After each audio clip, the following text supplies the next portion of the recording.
Three survival horror games, three blonde teenage protagonists, three legacies of being underrated, overpriced, and all hard to find on PS2. The goal of this series was to juxtapose these three games that released in a similar time and were similar games with similar themes, even though they came from very different studios. Now, we have a dedicated video to each of these three games as part of Blicktober. Now, this is the special Halloween episode where we're going to talk about all three of these games and finally just sit down and compare and contrast them. So if you want to focus on one of these games in particular, please check out the other weeks of Blicktober 2023. But with that being said, happy Halloween and let's get right on into it.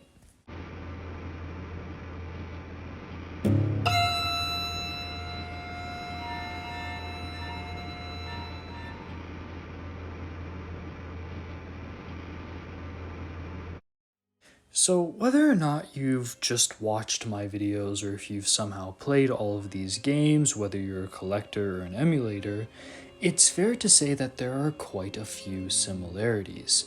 Now, each of these games definitely has their own identity. Please don't misunderstand.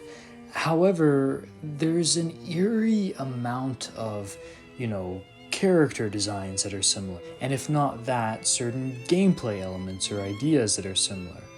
And if not that, story motifs.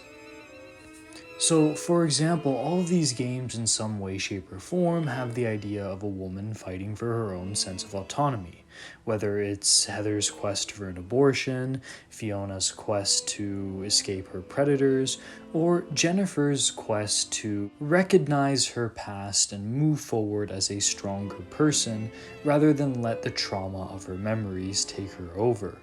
Then you have the fact that they all look very similar. You have the fact that they're all teenagers. You have the fact that, all these games are survival horror and try to go for, in some way, shape, or form, surreal horror at some points.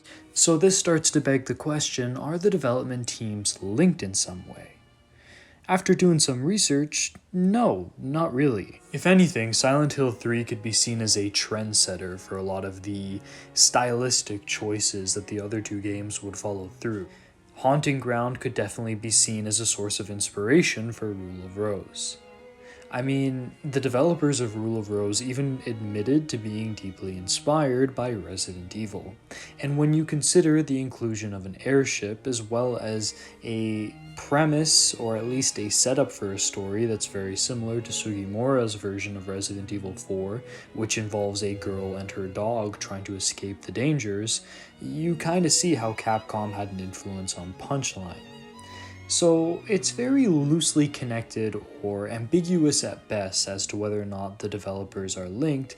However, I see no crossover of staff here. So it's very likely that this is just people being inspired by seeing projects that came before and trying to build on it or put their own take on it. But this is Blicktober, and at the end of the day, to carry on the torch from what we did last year, I have to kind of tell you guys what I think is the best choice. What is the best game for a perfect spooky Halloween playthrough? Well, if you're looking for straight up horror, you're gonna go for Silent Hill 3, 100%.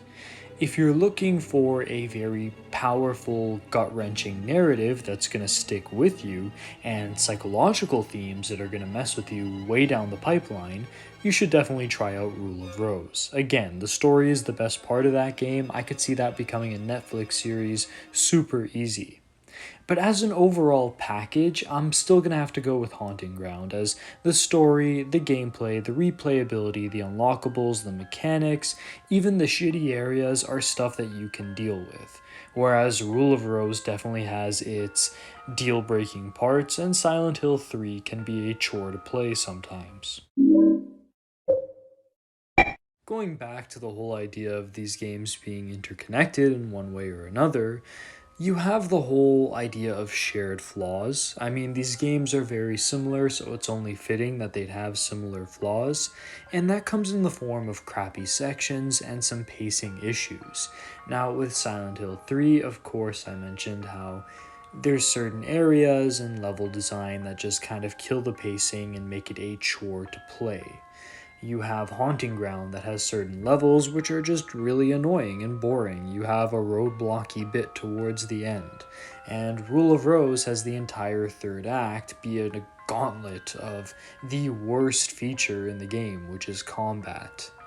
It's funny, the developers for Rule of Rose always talked about being rushed, however, they put so much padding into their game. You'd think that if you were rushed, you'd make the most of your assets, resources, focus on the strengths, and give a shorter, much more coherent, well-paced experience, but yeah, they just really went off. But yeah, I don't want to spend too much time talking about the individual flaws and pacing with these games, because talking more about each of these games on their own is something I'm probably going to do in the future anyways. So with that being said, I want to focus on probably the most interesting part of all three of these games that they all share. Why this series even came together in the first place, and that is the effect of their time on the development of these games. You see, it's not just that, all these games are super expensive and hard to find. It's not just that, they're all survival horror hidden gems. And it's not that they have a plethora of similarities between them. But it's the idea that all of these games came out when survival horror games were really trying to change up their formula, try something new.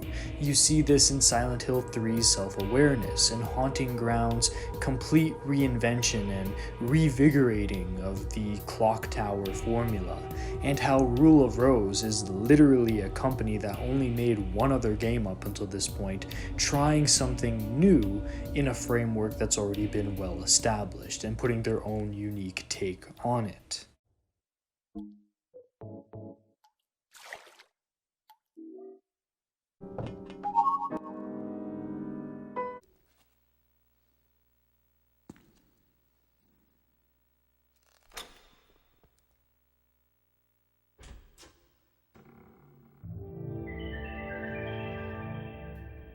And then of course you have the fact that each of these games came out at a point where these Japanese studios had almost complete mastery of the PlayStation 2.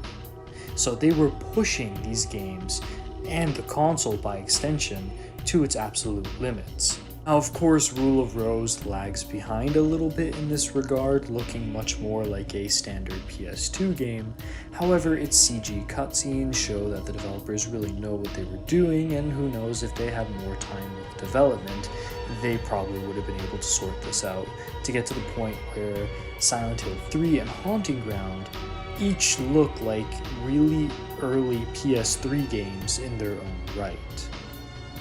So yeah, it's that whole idea of reinvigoration of formulas, Y2K sensibilities, and the sense that the developers really understood what they were doing with this console that characterizes these games and the time frame in which they released in as being almost core and central to the PlayStation 2. And I find that it's really funny that the three games that are probably the most core and central to the PlayStation 2, its function, a reflection of developer mastery, are all really similar types of games. So yeah, I figured that was worthy of making a series about. But anyways, let me know your thoughts on any of these three games. Let me know if you've tried any of them. Let me know just, what you like, what you don't like. And if you feel there's another survival horror PS2 game that would fit into this weird kind of coincidence of similar protagonists, similar premises, similar themes. Because who knows, maybe I missed one, because it seems like a lot of different non-connected studios had very similar ideas at around this time. Anyways, happy Halloween. And this has been Pliskin, over and out.